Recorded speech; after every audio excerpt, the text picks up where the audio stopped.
El tema de hoy es los derechos de propiedad. Los derechos de propiedad son fundamentales dentro de la conversación del anarquismo libertario. La corriente con la que más me identifico es el anarcocapitalismo, una idea desarrollada por Murray Rothbard, discípulo de Ludwig von Mises y de la Escuela Austríaca de Economía. Una de las ideas más básicas del anarquismo libertario es la idea de que uno se pertenece a sí mismo y como extensión de esa autopropiedad, uno es propietario de sus bienes, es decir, de aquellas cosas que ha creado al mezclar su trabajo con la materia o de aquellas cosas que ha adquirido mediante intercambios voluntarios con otras personas. Así como la ciencia y el cristianismo no son incompatibles, y de hecho creo que la mejor manera de verlo es entender la ciencia como el proceso de descubrir el orden de la creación de Dios, cómo está estructurada, cómo funciona y cómo interactuamos con ella, creo también que la economía es una especie de ciencia. Es la ciencia de descubrir el orden de Dios, no tanto en el sentido del orden físico del universo, la energía o la termodinámica, sino en el ámbito de las interacciones humanas y los intercambios humanos. De hecho, así es como la Escuela Austríaca de Economía se describe a sí misma, como el estudio de la acción humana. Ese es literalmente el título de una de las obras más conocidas de Ludwig von Mises. La idea central es simple y autoevidente. Los seres humanos actúan. Si reducimos todo a lo esencial, las personas no pueden no hacer nada, siempre harán algo. Cuando observamos cómo actúan los seres humanos, vemos que evalúan su situación actual y la comparan con futuros posibles, derivados de distintos cursos de acción. A partir de eso, establecen una jerarquía de valores para decidir qué acción los acercará más al fin que desean alcanzar. Cuando una persona actúa, lo hace sobre la base de un juicio de valor subjetivo. Actúa dentro de un marco que considera racional, al menos desde su propia perspectiva, creyendo que esa acción la beneficiará, ya sea aumentando su riqueza, su bienestar, o acercándola a un objetivo que está persiguiendo. Si extendemos esto un poco más, la Escuela Austríaca de Economía analizaría una transacción entre dos personas que intercambian bienes y diría lo siguiente: ambas han llegado a un acuerdo mutuo en el que cada una reconoce que la otra posee algo que desea. Ese intercambio concuerda con la jerarquía de valores subjetivos de ambas partes y por eso las beneficia a las dos. Por lo tanto, el intercambio se realiza libremente, sin coerción, sin imposición, sin que nadie obligue a nadie. Normalmente tampoco hay remordimiento ni temor. Puede haber arrepentimiento posterior. Ojalá lo hubiera conseguido gratis. Ojalá hubiera obtenido un mejor trato. Pero al final del día, ninguna de las partes dirá que fue forzada a hacer algo que no quería hacer. Pongamos un ejemplo sencillo. Supongamos que yo intercambio mi vaca por el caballo de otra persona. Yo tengo abundancia de vacas. Esa persona tiene abundancia de caballos. Pero ambos carecemos de lo que el otro tiene. Puede que tenga apego a mi vaca y que me cueste entregarla. Pero aún así la entrego voluntariamente porque necesito más el caballo. Mi necesidad del caballo supera mi deseo de conservar la vaca que crié y en la que invertí mi trabajo. Realizo esa acción porque creo que agregar el caballo a mis animales me colocará en una mejor posición, mejorará mi bienestar, mi capacidad de trabajar la tierra, de transportarme, de vivir mejor. Esto nos lleva a las distintas teorías del valor. Si has estudiado economía, probablemente hayas oído hablar de la teoría del valor trabajo, del valor intrínseco, del valor monetario, del valor basado en el poder, entre otras. La teoría del valor que sostiene la Escuela Austríaca de Economía es la teoría subjetiva del valor. Cuando partimos del análisis de la acción humana, esta teoría resulta bastante intuitiva. Las cosas no tienen valor porque una autoridad central lo determine, ni existe un valor universal para bienes y servicios. las personas tienen gustos y valoraciones subjetivas distintas. Para algunos, gastar $500 en una consola de videojuegos vale la pena. Para ellos, la consola vale ese precio. Otros miran ese mismo precio y dicen, si costara $200, quizá la compraría, pero no vale 500 para mí. Para ellos, esos $500 valen más que la consola. Los bienes pueden tener precios establecidos por los vendedores, pero eso no significa que ese precio represente el valor para todos. Representa el valor para el vendedor. Solo entregaré esto a cambio de X. Hay mucho más que decir sobre la Escuela Austríaca de Economía, su visión del ciclo económico, de la moneda fiduciaria y otros temas importantes. Pero para los fines del capítulo de hoy, es suficiente establecer esto. El fundamento de la economía austríaca es la teoría subjetiva del valor basada en la autopropiedad y la propiedad privada. Esto es relevante para el anarquismo y para conectar los principios bíblicos sobre autoridad, gobierno y relaciones humanas con la teoría política del anarquismo. Porque necesitamos definir algo clave. ¿Qué son los derechos? ¿Cómo evaluamos las interacciones humanas? En mi opinión, los derechos de propiedad son el mejor medio para hacerlo en el ámbito económico. Muchas veces, la economía se usa como justificación para la existencia del Estado. Se dice que necesitamos un Estado para controlar la moneda, fijar precios, hacer cumplir reglas y contrarrestar a grandes empresas. Hay quienes defienden economías mixtas, otros economías centralmente planificadas. Pero si buscamos coherencia en nuestro marco político o religioso, debemos comenzar por una base sólida.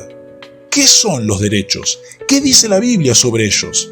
¿Qué es normativo en el intercambio económico y en la determinación del valor? Primero debemos afirmar algo con claridad.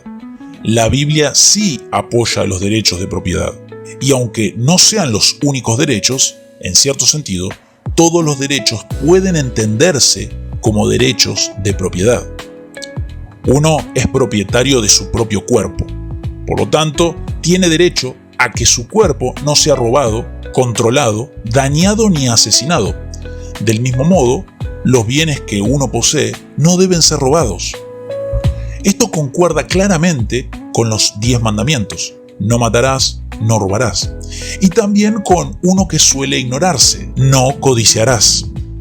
La codicia es clave, especialmente en discusiones políticas y económicas. Hoy vemos mucha codicia en la política. La izquierda suele codiciar la riqueza ajena. La derecha también puede caer en la codicia, aunque de otros recursos.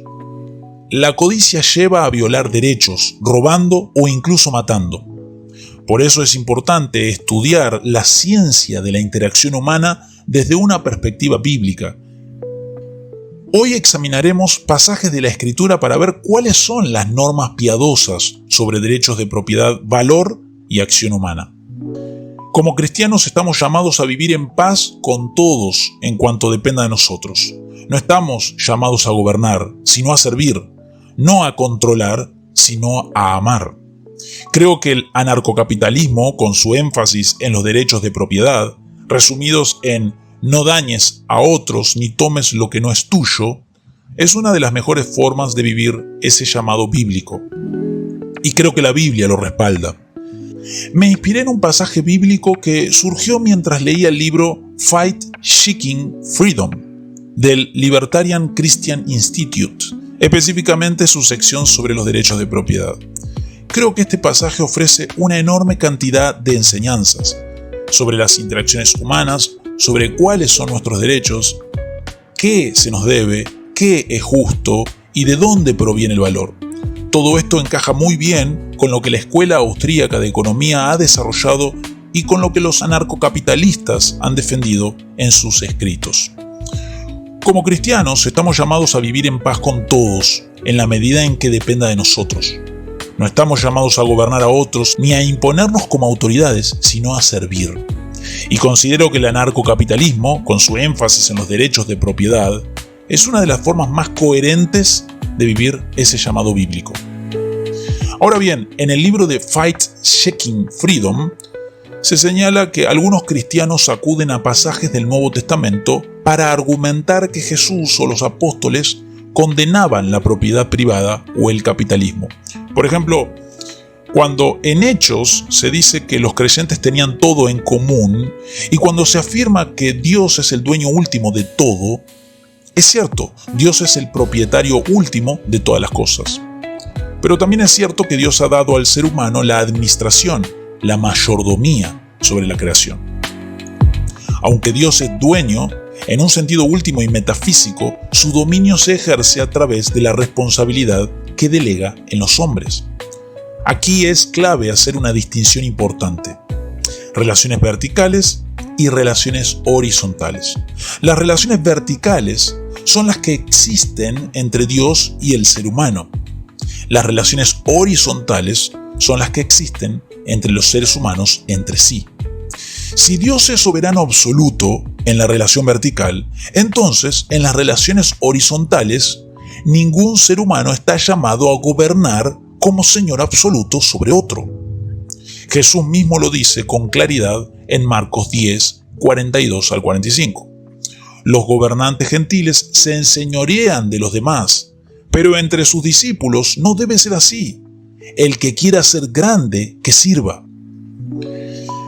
En ese sentido, aunque Dios es dueño de todo, en el plano horizontal, económico y social, los seres humanos sí poseen cosas legítimamente: sus cuerpos, el fruto de su trabajo y aquello que adquieren mediante intercambios voluntarios. Cuando en Hechos se habla de tener las cosas en común, se trata de una comunidad pequeña que comparte voluntariamente. Pero para poder compartir algo, primero hay que poseerlo. Si eliminamos por completo la noción de propiedad, surgen graves problemas prácticos, como los que la escuela austríaca ha señalado con el problema del cálculo económico. Además, la escritura debe interpretarse de manera coherente consigo misma. No podemos tomar un solo pasaje y hacerlo contradecir el testimonio general de toda la Biblia. El libro resume esta idea así: aunque los cristianos creen que todo pertenece en última instancia a Dios, como portadores de su imagen, hemos recibido la administración de nosotros mismos y de nuestras posesiones. Esa mayordomía es una responsabilidad delante de Dios y también un derecho frente a los demás. Los derechos humanos no existen porque los gobiernos los hayan creado. Más bien, los gobiernos existen porque esos derechos ya estaban allí. Los derechos de propiedad ayudan a definir con claridad cuáles son esos derechos humanos. Desde esta perspectiva, los cristianos pueden afirmar los derechos de propiedad a la luz de pasajes como Mateo 20 y Hechos 5:4. Estos derechos son evidentes por naturaleza y reconocibles incluso por quienes no comparten la fe cristiana. Luego se aborda la parábola de los obreros de la viña en Mateo 20, 1 al 16. Jesús describe a un dueño que contrata trabajadores a distintas horas del día. Con los primeros acuerda un denario por jornada. A los demás les promete pagar lo que sea justo. Al final del día, todos reciben el mismo salario. Los que trabajaron desde temprano se quejan, pero el dueño responde: amigo, no te hago injusticia. ¿No conveniste conmigo en un denario? ¿No me es lícito hacer lo que quiero con lo que es mío? Este pasaje enseña varias cosas, entre ellas que el propietario tiene derecho a disponer de lo suyo como le plazca. No hay coerción, no hay fraude, no hay injusticia. Todos recibieron lo que habían acordado.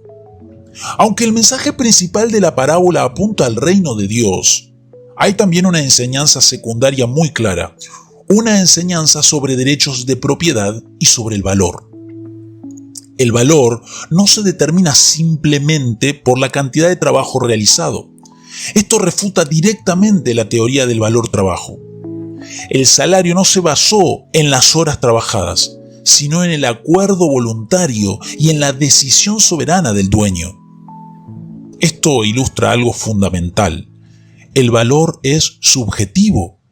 Los intercambios se basan en acuerdos libres, no en nociones impuestas de igualdad o de justicia económica.